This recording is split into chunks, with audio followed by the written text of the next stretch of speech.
In this tutorial, I'm going to discuss about the new features of Exchange Server 2010. So before we learn about Exchange Server 2010, the features of Exchange Server 2010, we should uh, learn about the procedures of Exchange Server 2010. So the history of Exchange Server 2000, not going to discuss that, what they used to looks like and how and what special they are, but as I say that how this Exchange Server started, we need to look at some of the points. Now, this is what the history of Exchange Server 2010 and the first Exchange Server, and the first Exchange Server was Exchange Server 4.0, which is first released on March 1996, and it used to consider 4.0.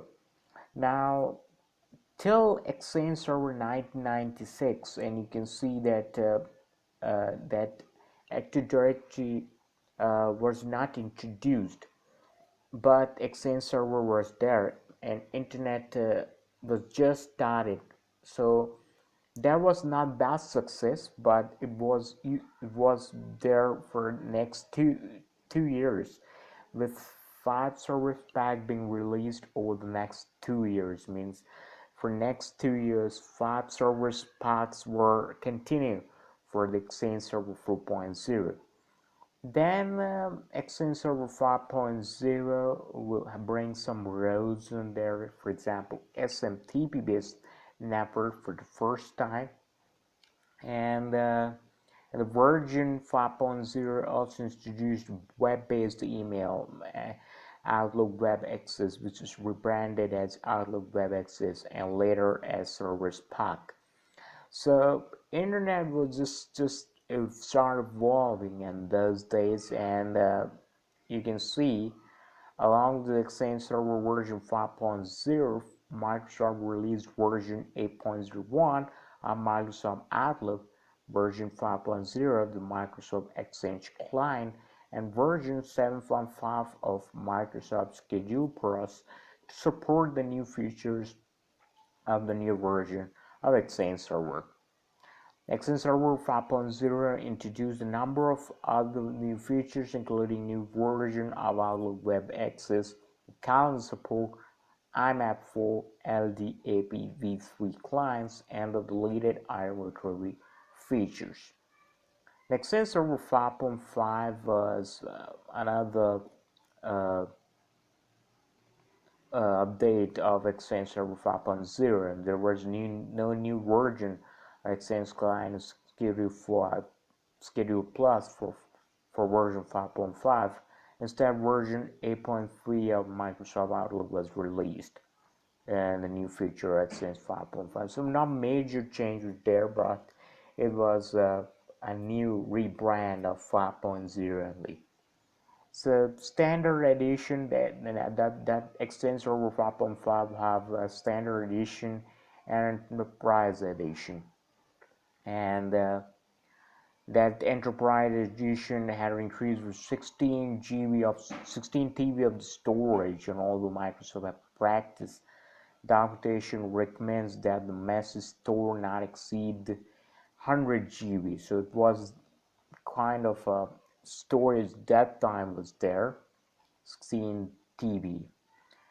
Okay, so Exchange Server 2000. Now that was the kind of revolution. The 2000 start with the Active Directory. They started Active Directory. You can see that that Active Directory, the directory used Exchange Server, eventually became Microsoft Active Directory Service and LDAP compliant directory service.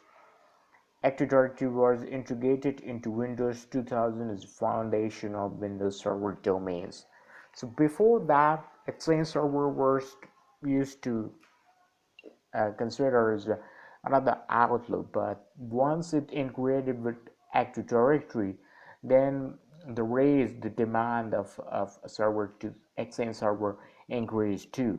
You can see here many customers were deterred for upgrading the requirement for full Microsoft Active Directory infrastructure to be a place as unlike Exchange Server 5.5 and Exchange Server 2000. Exchange Server 2000 server had no built-in directory servers and had the dependency of Active Directory. You need Active Directory and that dependency is still there. You first need Active Directory and then only you will able to proceed with Exchange Server. So still that thing is there and Exchange Server still not building with directory servers.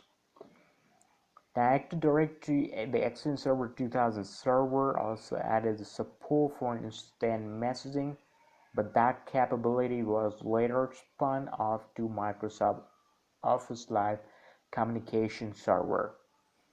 Now, a little history is over there. Exchange Server 2003, codenamed as Titanium. The version can be run in 2000 server only if Service Pack 4 was first installed. Now, remember one thing, that these Exchange server is a value-added thing. These are not came with the operating system, and you should have some dependence. They are based on dependence. You should have to fulfill this.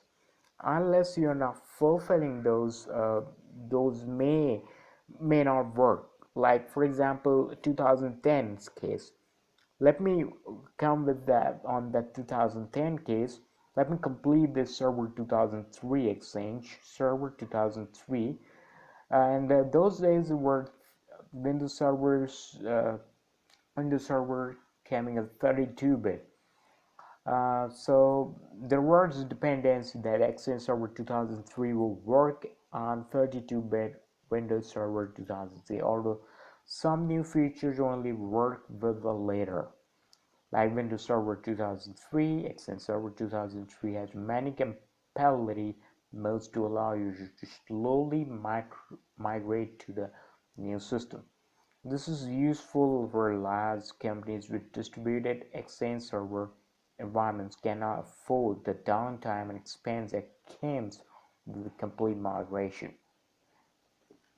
Now, there were many more things there. For example, it made the migration from pre-2000 so of Exchange significantly easily, and many users of Exchange Server 5.5 waited to the release of Exchange Server 2003 to upgrade, and the upgrade process were required upgrading to company server to Windows 2000. The customer opted to stay on combination of Exchange Server 5.5 and Windows NT 4.0, both of which are no longer supported by Microsoft. So Exchange Server 2003 were quite highly popular enough, and because of those, people will start uh, upgrading our stuff. Exchange Server 2000 was very new, and Active Directory were first introduced. So those were the time people were not aware of many things, and they just stayed with a very limited source, very limited features. So they don't want to, but once Microsoft stopping up these capabilities, and they stop any services regarding NT 4.0 and Exchange Server 5.5, then people will stop have to move with Exchange Server 2003. So now what were the things was there, especially regarding uh, Exchange server. Now the thing we were going to learn about and a couple of features were tremendous for Exchange Server 2003.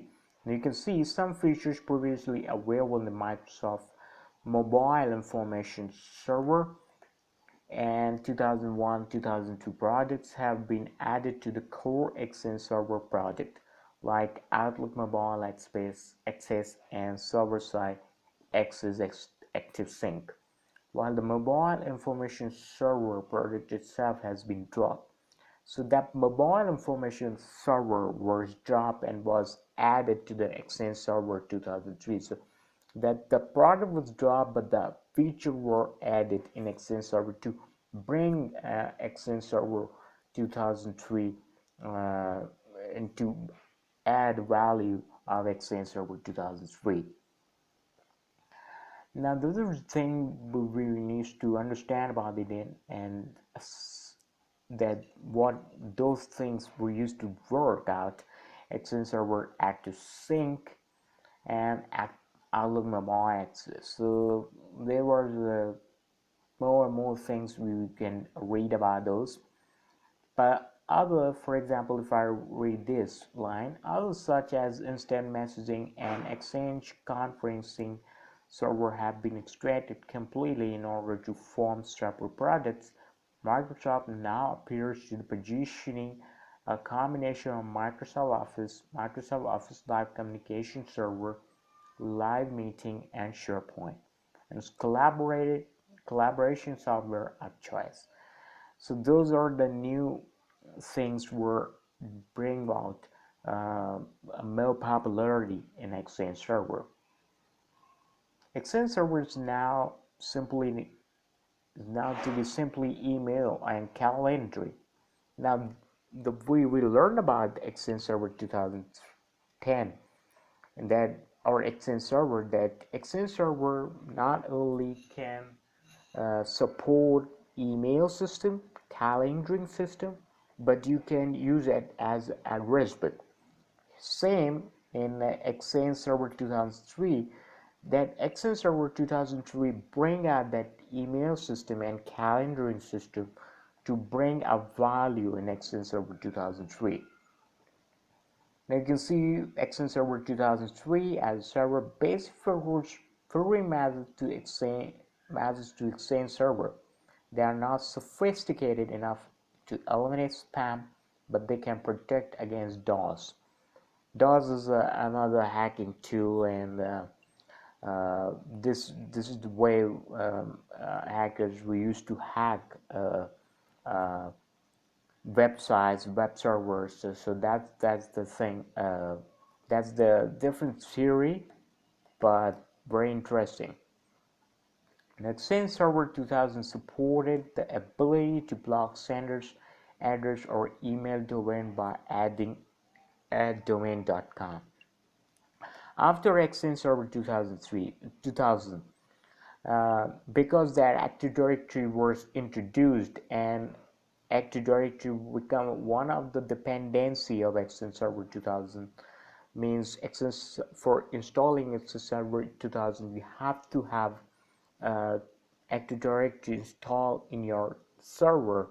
That's the reason that private mail address will start responding, start introduced, and start responding, so people can have those private emails and email addresses, and not like Gmail, Yahoo Mail. Still, that installing the infrastructure one is not easy one, but those who can own their own domain start having that their own email domain.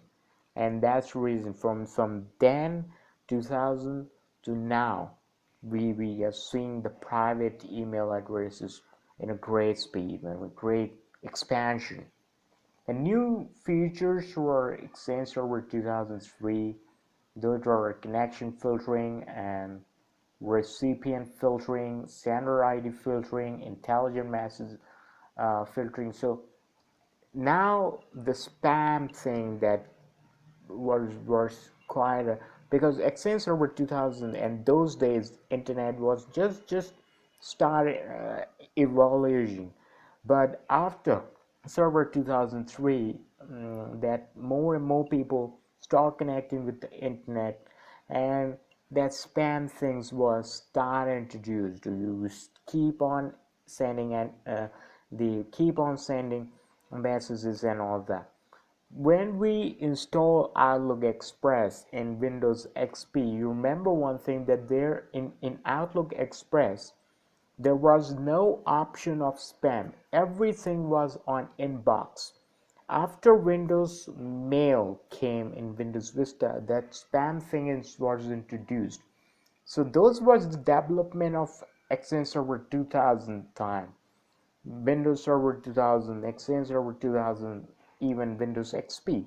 Those was the time these developments happened. Hence, the developers were not aware of that spam thing, were not aware of junk mails. But then they start remembering that, and that's the key point of success for Windows in the infrastructure environment. Now, as we discussed about the editions, standard editions, and enterprise edition have some value-added things. Now you can see the space size in standard edition used to call it 75 GB. Means when that database was quite limited and maximum size was 16 GB. But once Service Pack 2 were released, the maximum size increased to 75 GB, but only supports 16 GB by default. Larger size database have to be updated in with a registry change. So those days 16 GB was quite a big space, and now 16 GB have can be stored in a small SD card. The Enterprise Edition allows 16 TB maximum database size and supports up to 4 storage groups with 5 database per storage group for a total of 20 database per server. Exchange Server 2003 mainstream support ended in April 2009, 14 April, and extended support in April 8, 2014. So since the revolution started and another new feature was started and another new Exchange Server was introduced, and that is Exchange Server 2007. Released to business customer as part of Microsoft rollout wave of new View products. It includes new clustering options, 64-bit support for greater scalability, and voicemail integration, better search and support to web services, better filtering option, and new Outlook web access interface. Exchange 2007 also dropped support for Exchange 5.5 migration, routing groups, admin groups, Outlook Mobile Exchange X400, and some API interfaces amongst other features. Codename was E12 or with SP1. It introduced with SP1 considered as V8.1 and runs only on 64 version of Windows Server. So after 2007, means once Windows 7 introduced, that 32-bit 64-bit fund started of Microsoft, and Microsoft start pushing 64-bit operating system more and more. That thing was introduced in Windows Vista, but Windows Vista itself was a failed operating system. That's why when 7 introduced, that developers start expanding that 64-bit thing. 2008 was also introduced that time, and still that's the reason that development between 2008 server and server 2007, Exchange Server 2007 was so rapid that the push for 64-bit operating system and 64-bit Windows servers was quite huge, and they increased that will, and they increased that push, and Microsoft's will. You can see they're written here. This requirements applies to supported products environment only, A 32-bit trial version is available for download and testing, and companies currently running Exchange Server on 32-bit hardware will be required to replace or migrate hardware if they wish to upgrade the new version. So 2007 was the last time where Microsoft was okay with 32-bit, but now Exchange Server 2007 was red alert, and it's for those infrastructure environments was still running with 2000 and still running with 32-bit hardware.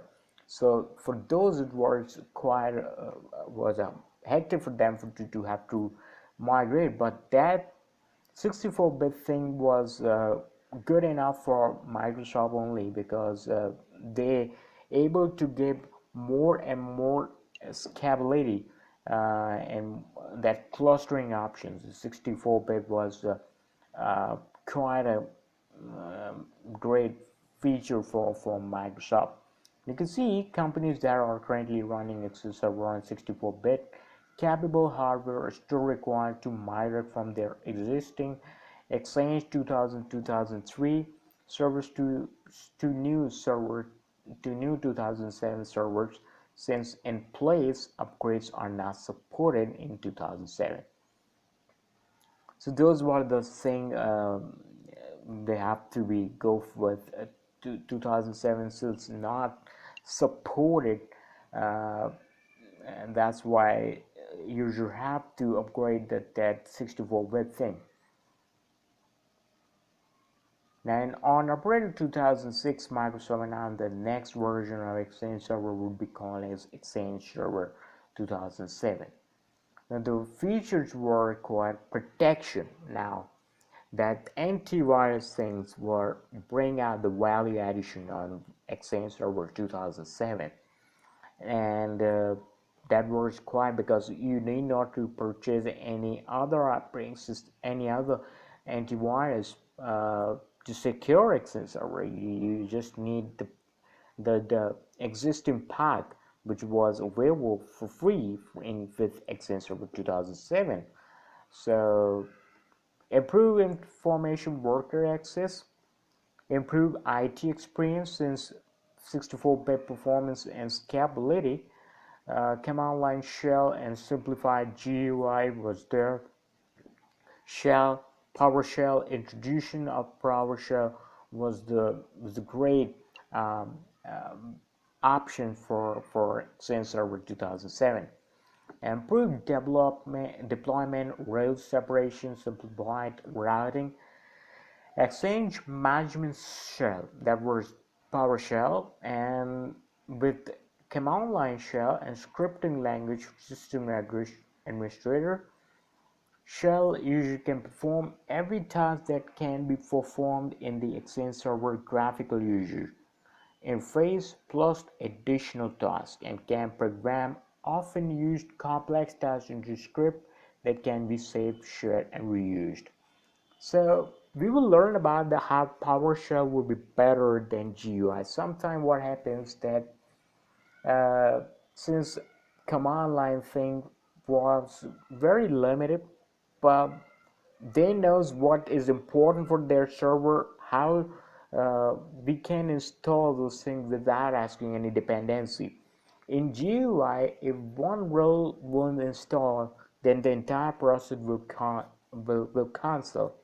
Now in CLI, if for example I'm going to install 4 roles, then doesn't matter if that 4 role won't install or won't be there, but if one role won't install, then other 3 will. But in GUI, if one won't install, then entire process will cancel out. So that's what the advantage of CLI is. And within one command, you make your operating system, uh, uh, you make your Exchange Server prepare whatever dependency it requires. So PowerShell is a really great option of Exchange Server, and guess many times commands will help and work properly and more better uh, than GUI. A unified messaging was one of the features of Exchange Server 2007. Increased database, maximum size limits was 16 TB. Increased maximum storage group and small database per server, 5 each for standard edition and 50 each for enterprise edition. Configure Outlook Anywhere, formerly known as RPC over HTTP, provides external access to Microsoft Exchange Server 2007 for users. Editions was standard edition, can have 5 database and 5 storage group. Enterprise edition extended 50 database up to 50 storage groups. Now the important part, Exchange Server 2010, this is what we need to learn. And the new features were added is DAG, Database Availability Groups. SCC, CCR, LCR are site resiliency functionality. SCR have been replaced by DAG. It provides database high level high availability and supports a number of copies of each database. So this is what 2010 was all about. Clients access servers CAS, high availability for the client access server row provided using client access server arrays. A CAS array can contain multiple client access server in an Active Directory site and provide a single name endpoint for client connections. Mailbox server may be combined with the client exchange server. In 2007, a cluster mail server could not be combined with any other rows. In Exchange Server 2010, the mailbox row may combine with the client access server and or hub transfer rows, regardless of whether or not the mailbox server participates in the database availability group. Now, RPC client access. With the introduction of the RPC client access, all Outlook clients access their mailbox database through client access server row. Cost savings and require hardware. Now, those are using Server 2007. Then you can see how much you can save. Storage performance requirements have been reduced by approximately 70% over Exchange Server 2007 and approximately 90% over Exchange Server 2003. According to the case study, Microsoft IT was able to reduce hardware costs by 75% during the migration from Exchange Server 2007 to Exchange Server 2010. So that was the key point, cost saving and requirement hardware. More hardware will cost you more and more for your money. Now personal archive. Now that was the key thing. Now mails can be archived too. For example, those mails which you are just don't want to uh, see or don't want to use oftenly, or just once, for example 2 3 4 years ago's license, or for example documents of 5 years ago which you just not require to, but maybe one day you require. So you can archive those, you can categorize those and create an archive, uh, which was quite a great way to save your time. So whenever you just want those documentations, go to archive and find out those. The recoverable items, that was kind of another feature was of Exchange Server 2010 feature. Administration delegation. Outlook web app includes improvements. Distinguishing groups can be now moderator. So if you want to uh, get a detail of those, and can use those. Shadow redundancy. Now that's very great. Now shadow redundancy concept was protect email message while they are in transit. If a hub transport server or edge transport server fails after it had received a message in for process, but before it was able to deliver to the next hop server, then server sending the message to the transport server now able to detect the failure and re-deliver the message to the different hub, transport or edge transport server for processing. Additions were in storage group no more in Exchange to 2010 onward. Storage group is no more there, and the high availability options consolidate just one option for Exchange Server 2010, which is now offering both the standard and enterprise editions. The capability of local continuous replication, standby continuous replication, and cluster continuous replications are now unified to the Exchange Server 2010 mailbox resiliency capability. The capabilities enable a simplified approach to high availability and disaster recovery. The standard edition supports 5 databases, with each database is being limited to maximum size of 16 TB, while the enterprise edition supports 200 TB database size limit. Now, development started and Exchange Server 2013 to there and introduced, and even 16 are going to introduce in October 1. But most famously, 2010 is still working on in the infrastructure environment. That's the reason we are still pushing Exchange Server 2010. 2013 still in a developing mode and not too popular because the infrastructure environment still using Windows Server 2008 and not Windows Server 2012. So that was the thing, because of the infrastructure and all that, because you can see that still people used to skip Exchange Server 2000 and keep on continuing with 5.5 because infrastructure costs you more.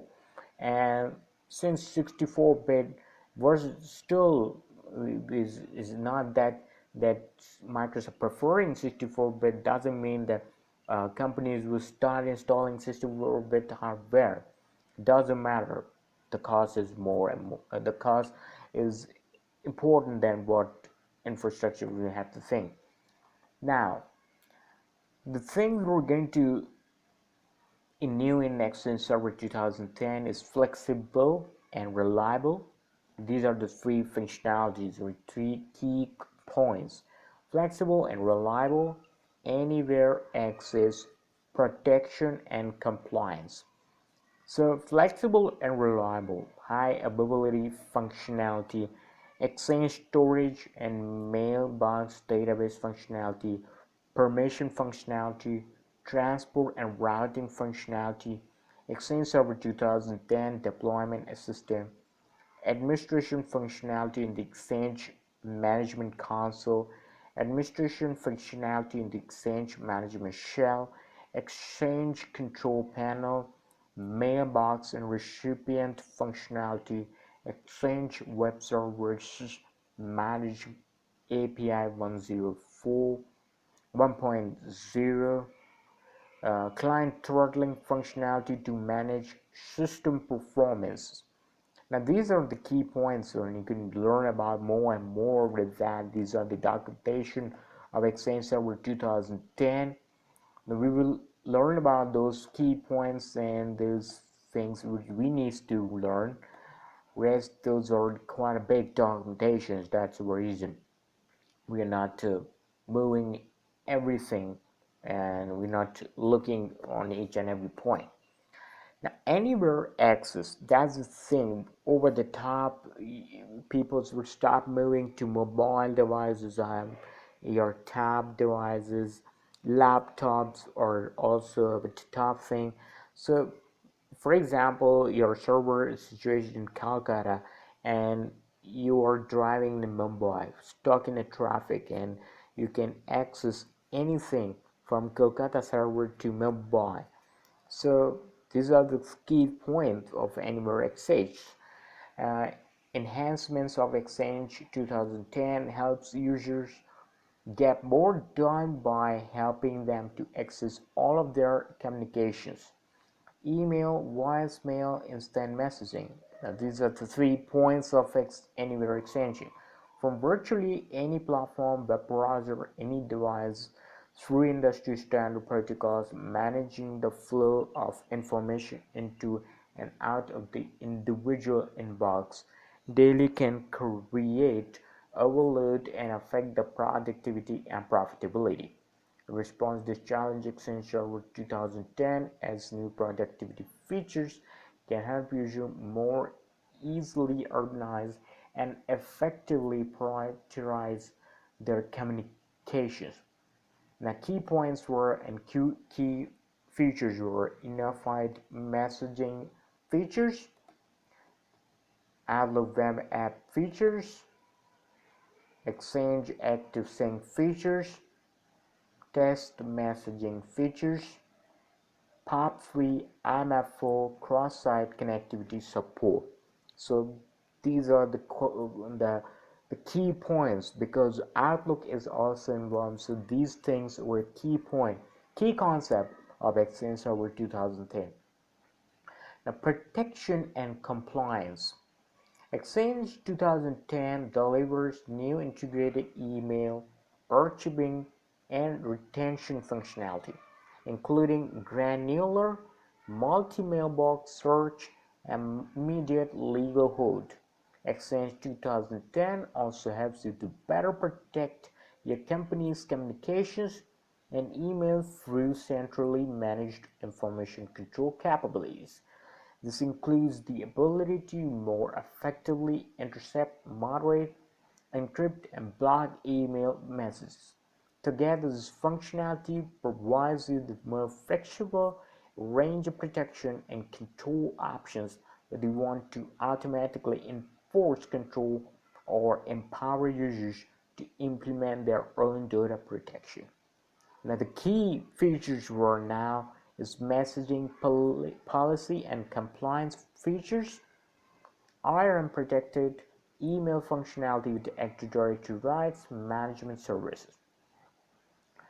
Now, these are the features and the documentations there. You can read more about those since the documents, and we discuss about the evolution of Exchange Server and then the new future of Exchange 2010.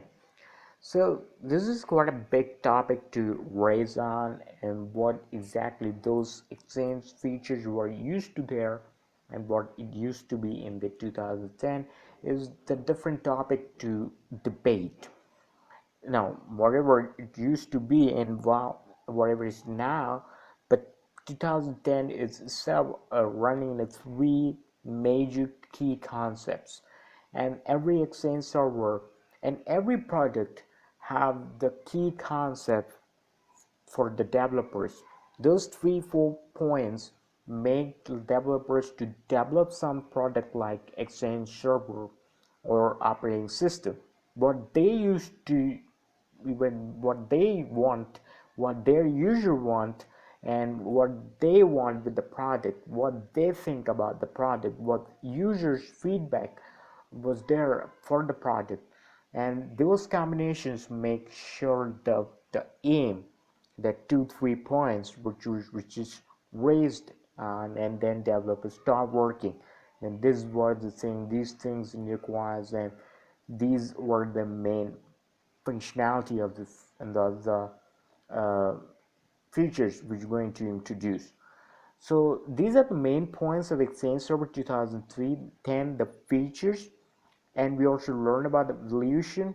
What are the Exchange Server used to be in the past, after 2010, 2013, and 16 also developing. So it's not like that it's not going anywhere. Uh, the concepts keeps on coming, but still in infrastructure environment 2008 we're running, and Exchange Server 2010 is in great way the people were using on. So we are discussing about Exchange 2010. We're going to have some uh, commands. We're going to have some practicals on it. Hope you learned something. Hope you enjoy this entire video of Exchange Server, evolution of Exchange Server, and the features, new features of Exchange Server 2010. Thanks for watching.